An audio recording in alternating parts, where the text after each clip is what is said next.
Yes, Madam Chair. Hindi ko rin maintindihan ang ugali ni Senator Risa Ontiveros, and I do not appreciate, ano yung sinabi niya? I do not appreciate this kind of behavior and attitude. Madam Chair, noong 2016, tumatakbo si Senator Risa Ontiveros na senator, nakailang talo na siya.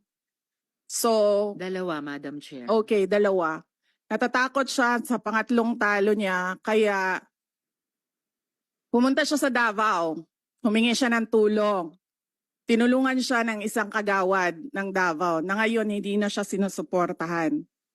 Humingi siya ng tulong sa akin, thinking na hindi mananalo si President Rodrigo Duterte.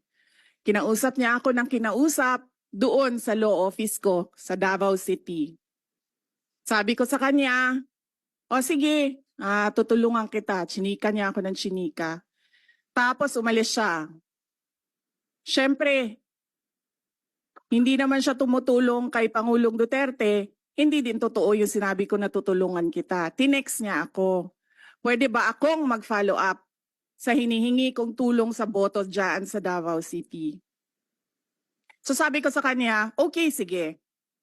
So, tinawagan ko at sinabihan ko at pinakiusapan ko ng pinakiusapan si former Congressman Milen Garcia. Sabi ko sa kanya, Kong, tulungan mo ito. Bigyan mo na lang ng ilang barangay mo at ilang mga leaders mo.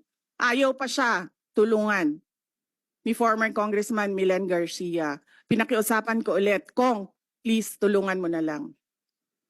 Nanalo na siya at nung nanalo siya, anong ginawa niya? Siya ang pinakaunang umatake kay President Rodrigo Duterte. Anong tawag sa ugaling ganito?